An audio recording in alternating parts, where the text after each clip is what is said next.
Coming to the academy, this university, this prestigious, college, whether it's Columbia or what have you, or University of Maryland, you go into the classroom, and almost like, what's said there is like the law.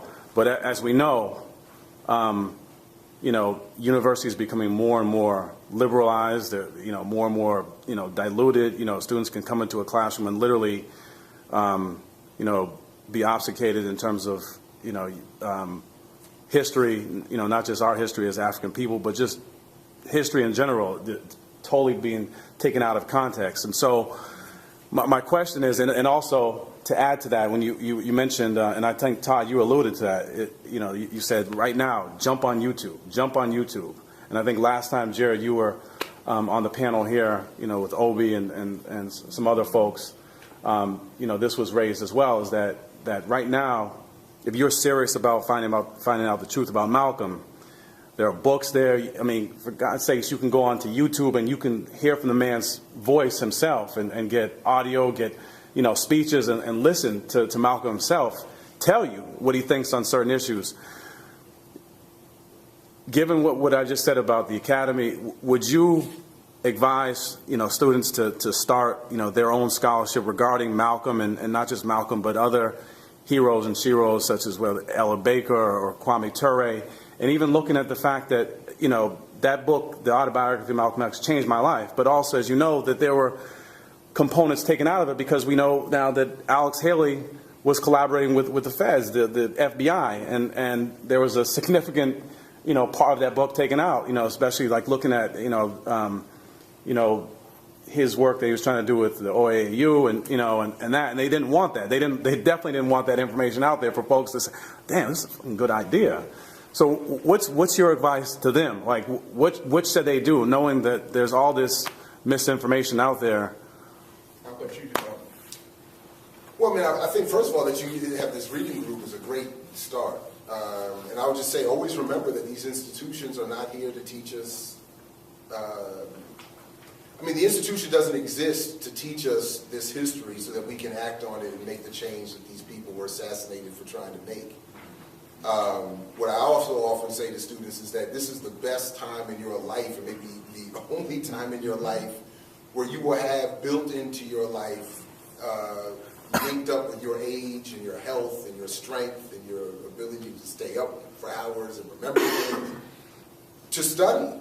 And I don't mean study for your classes, although that's an important component of being a student, but you have the ability and the time and the flexibility of your life to really take in all kinds of information that is not coming straight through the classroom.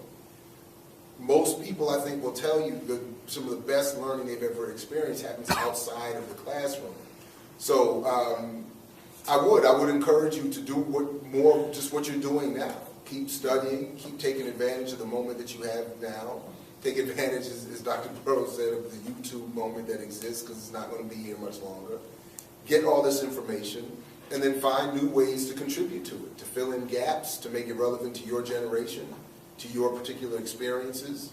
And then finally, extend those ideas. All those ideas that made Malcolm the powerful force, the inspiration, the hero, and again, Pan-Africanism, socialism, nationalism, armed struggle, real grassroots organization, non-mainstream electoral voting politics. These are all the things.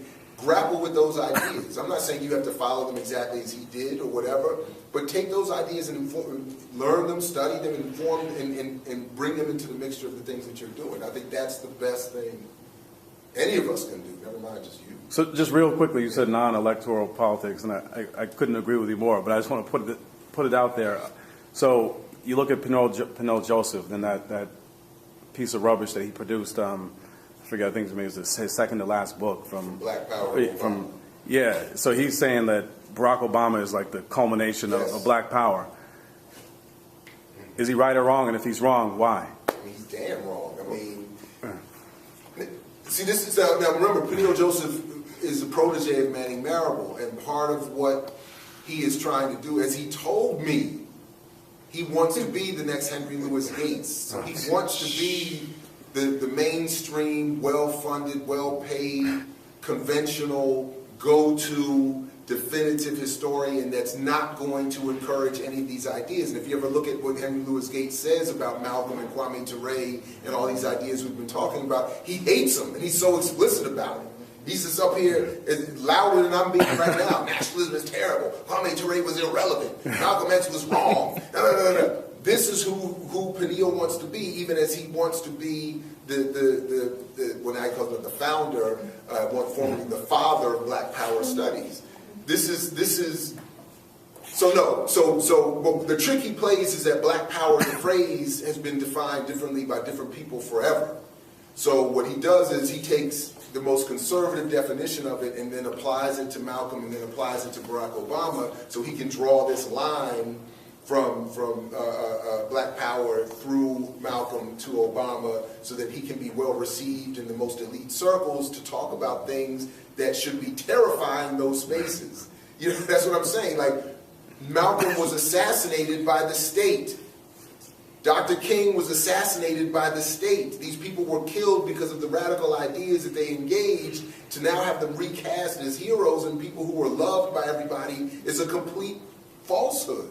So so that's why I'm saying you all are going to really have to do it, because these people are creating this brand again that is going to make sure that when we hear Black Power, we don't hear anti-imperialism, anti-capitalism, redistribution of wealth, armed struggle, people of color unifying against Western imperialism. We hear Black elected officials, Black capitalism, make another Oprah, make another Obama, make another Russell Simmons. That's Black Power. And that's not what Stokely meant. That's not what Malcolm meant. That's why, by the way, I'm glad you mentioned both of their names, Stokely and Ella Baker are erased from the film Selma. Yeah. Why James Foreman is erased in who he actually was from the movie Selma. Because they don't want you to acknowledge, they don't want you to acknowledge that not only were they there, but they were the most radical, militant, and loved by the people in their community.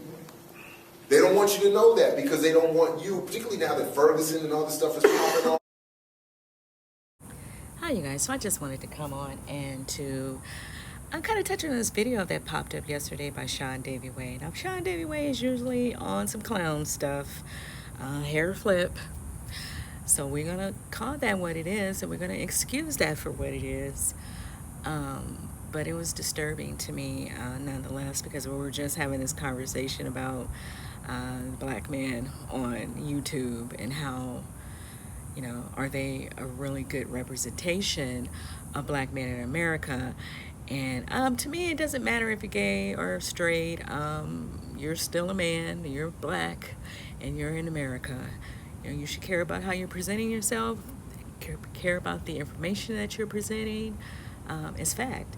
And then the nerve of people to try to argue with me in the comments while I'm trying to say, that's not true. Let me say this William Manning Marble, passed away in 2011. His book appeared in 2012 by this woman by the name of Wendy Wolf. So let me also put it this way. That's why I uploaded that video for Betty Shabazz, Dr. Betty Shabazz, so she could articulate what I would want to say, because I'm not going to sit here and act like I can articulate all this stuff the right way. But if people are walking through life hating you enough to murder you, to want to see you murdered, and we can even bring that all the way into 2021, because we've seen children get murdered out here, okay, in Black skin for no real reasons. So we could bring it to 2021, but we're going to leave it back then on Malcolm X.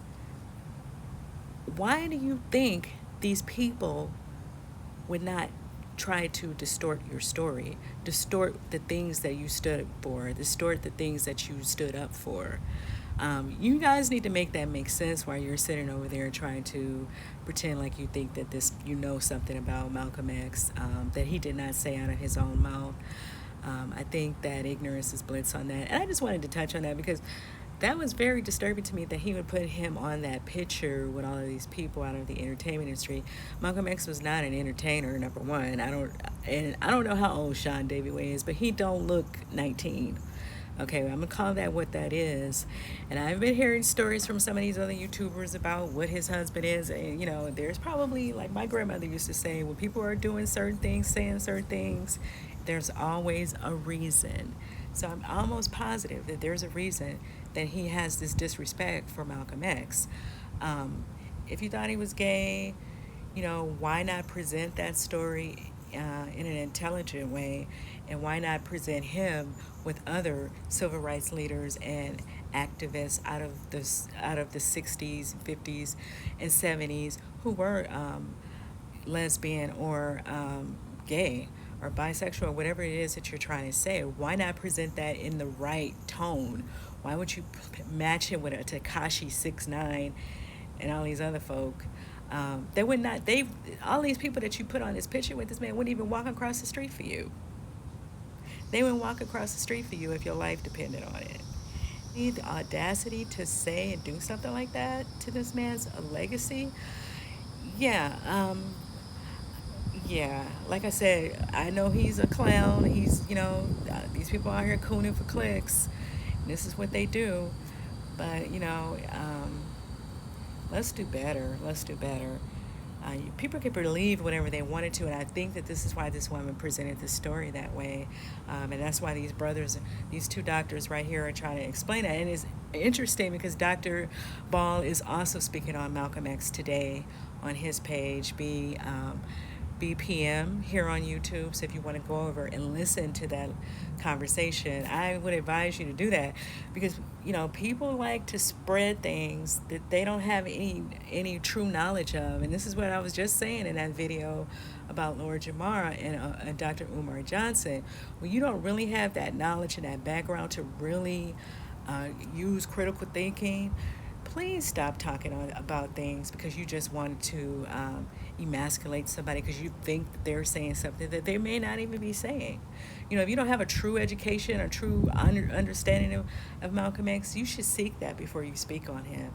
You should seek that before you speak on anyone. And that's it. That's all. I will see you guys in the next video.